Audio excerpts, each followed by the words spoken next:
Hi friends. हम लोग पिछले क्लास में चार्ज के बारे में पढ़े थे। आज हम लोग चार्ज के प्रॉपर्टी के बारे में पढ़ेंगे, प्रॉपर्टीज ऑफ चार्जेज।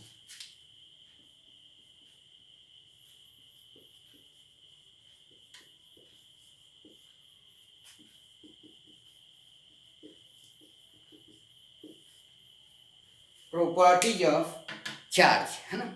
तो सबसे पहला सबसे इम्पोर्टेंट प्रॉपर्टी आता है चार्ज का सबसे, कि charge always exist with mass. Charge हमेशा मास के साथ एग्जिस्ट करेगा। कहीं पे अगर चार्ज है तो एकदम मस्ट है कि वहाँ मास होगा, है ना। जैसे इलेक्ट्रॉन पे क्या होता है, चार्ज होता है तो इलेक्ट्रॉन का मास भी होता है। प्रोटॉन पे चार्ज होता है मतलब प्रोटॉन का मास भी होता है। The charge always exist with मास। तो बहुत इंपॉर्टेंट पॉइंट है फर्स्ट में कि चार्ज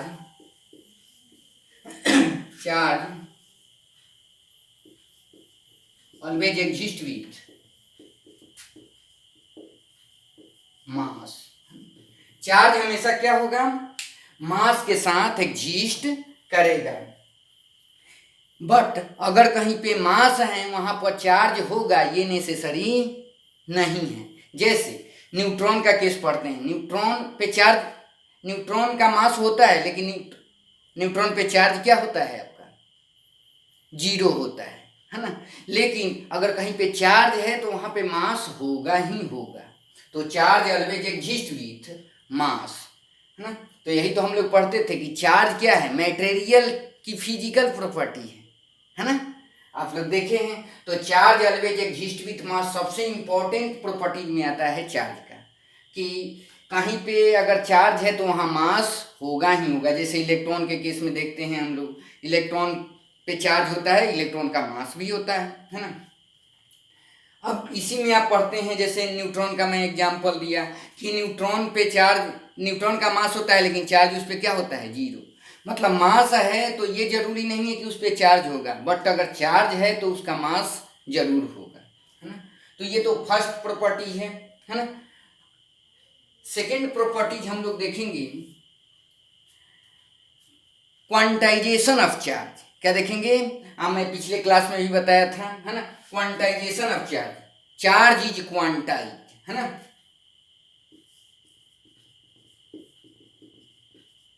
क्वांटाइजेशन ऑफ चार्ज।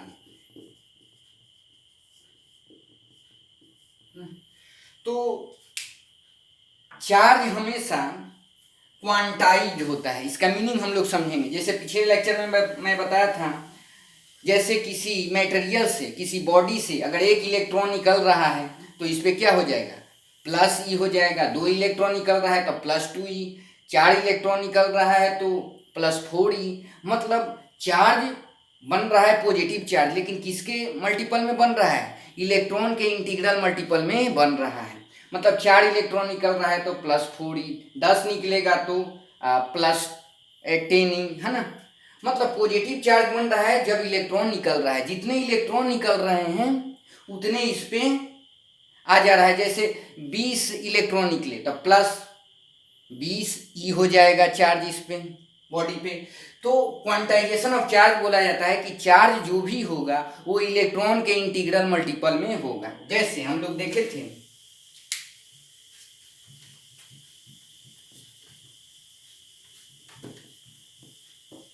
जैसे जैसे हम लोग पिछले लेक्चर में देखे थे, एक बॉडी है, जैसे मान लेते हैं एक इलेक्ट्रॉन निकला तो इस पे प्लस ई, है ना। एक और इलेक्ट्रॉन निकला प्लस टू ई, एक और निकला प्लस थ्री ई, एक और इलेक्ट्रॉन निकला प्लस फोर ई। मतलब यहाँ पर जो क्यू की वैल्यू होगी क्या हो जाएगी, प्लस फोर ई हो जाएगी, है ना। मतलब जो पॉजिटिव चार्ज बन रहा है इलेक्ट्रॉन के इंटीग्रल मल्टीपल में बन रहा है। मतलब जितने इलेक्ट्रॉन निकलेंगे उतने ई हो जाएगा। अगर 100 इलेक्ट्रॉन निकल रहे हैं तो प्लस 100 ई चार्ज आ जाएगा। और कैसा चार्ज होगा, ये पॉजिटिव चार्ज होगा। कैसा चार्ज होगा, पॉजिटिव चार्ज होगा। अब मान लेते हैं यही इलेक्ट्रॉन, मान लेते हैं इसमें आ गए, एक इलेक्ट्रॉन आ गए, एक इलेक्ट्रॉन इसमें एंटर कर गए, है ना। तो एक निगेटिव चार्ज आ जाएगा -C, एक और इलेक्ट्रॉन आ रहा है तो एक और आ जाएगा तो -2E हो जाएगा, एक और इलेक्ट्रॉन आ रहा है, मतलब इलेक्ट्रॉन के एडिशन से क्या हो जा रहे हैं आपके, इलेक्ट्रॉन के एडिशन से मतलब निगेटिव चार्ज का फॉर्मेशन हो रहा है। मान लेते हैं 3 आ गए इस पे इलेक्ट्रॉन, तो क्या हो जाएगा क्यू का वैल्यू -3E हो जाएगा। तो ये क्या हो जाएंगे आपके निगेटिव चार्ज हो जाएंगे, क्या हो जाएंगे निगेटिव चार्ज हो जाएंगे। मतलब देख रहे हैं पॉजिटिव चार्ज बन रहा है या निगेटिव चार्ज बन रहा है, इलेक्ट्रॉन के इंटीग्रल मल्टीपल में बन रहा है। तो जितने इलेक्ट्रॉन निकलेंगे उतने पॉजिटिव चार्ज आ जाता है, और जितने इलेक्ट्रॉन ऐड होंगे, अगर 100 इलेक्ट्रॉन ऐड हो रहे हैं तो क्या हो जाएगा क्यू की वैल्यू -100। तो यहाँ से एक और कंक्लूजन निकला कि चार्ज जो हमारा होता है ये दो टाइप के चार्ज आपके होते हैं, एक होता है पॉजिटिव चार्ज है ना, और दूसरा होता है आपका निगेटिव चार्ज है ना। या तो किसी बॉडी से इलेक्ट्रॉन निकलेगा या किसी बॉडी में क्या होगा एंटर करेगा। तो अगर बॉडी से निकलेगा तो जितने इलेक्ट्रॉन निकलेंगे उतने से मल्टीप्लाई कर देंगे ई में तो पॉजिटिव चार्ज बन जाएगा, और जितने इलेक्ट्रॉन एंटर करेंगे किसी बॉडी में है ना, जितने इलेक्ट्रॉन जैसे 50 इलेक्ट्रॉन ऐड हो रहे हैं तो -50E हो जाएगा है ना।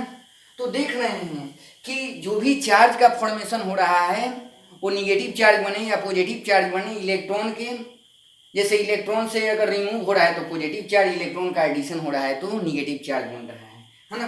तो यहाँ पे इसको मिटा देगा, तो इसी को बोलते हैं क्वांटाइजेशन ऑफ चार्ज। इलेक्ट्रॉन के इंटीग्रल मल्टीपल में चार्ज का फॉर्मेशन होता है, वो पॉजिटिव चार्ज हो या निगेटिव चार्ज हो।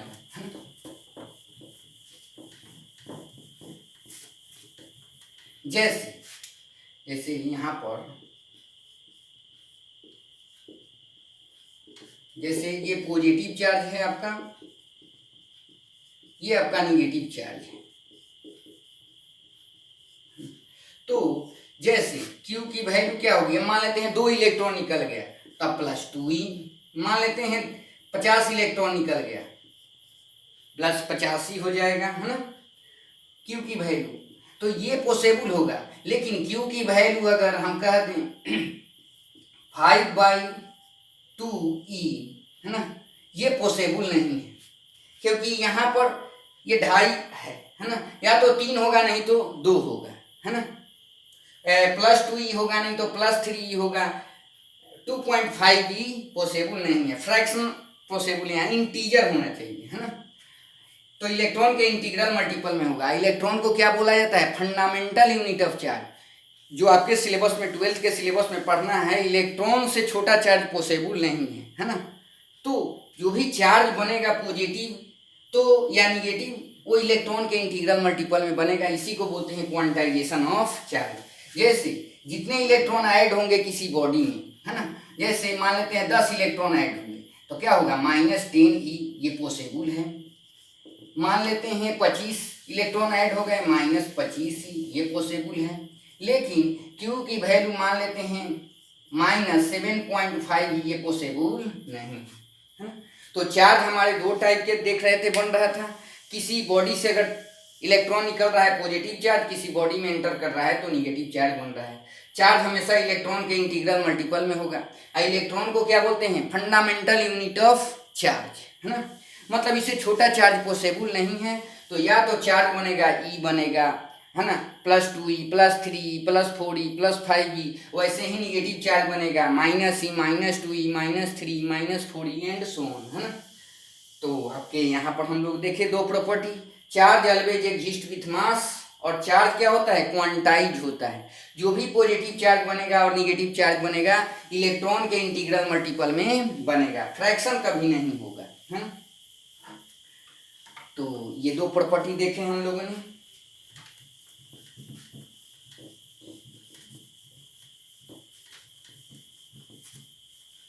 अब तीसरा प्रॉपर्टी है चार्ज स्केलर क्वांटिटी है। Charge is scalar quantity.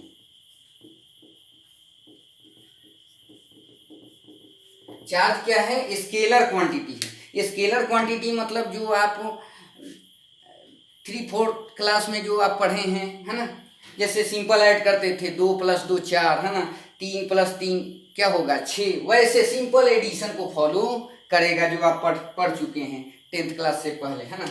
तो जैसे मान लेते हैं एक और प्रॉपर्टी देखे थे कि चार्ज ऑलवेज एग्जिस्ट विथ मास। मान लेते हैं यहाँ पर एक मास है, यहाँ पर एक मास है और यहाँ पर एक मास है, और मास है तो इसके साथ चार्ज आ सकता है। मान लेते हैं इस पे चार्ज है आपका है ना -2 माइक्रोकूलम है, चूंकि कूलम होता है यूनिट होता है, आगे पढ़ेंगे। इस पे मान लेते हैं चार्ज है इस मास के साथ चार्ज जो एग्जिस्ट है +2 माइक्रोकूलम, और इस पे है मान लेते हैं +6 माइक्रोकूलम।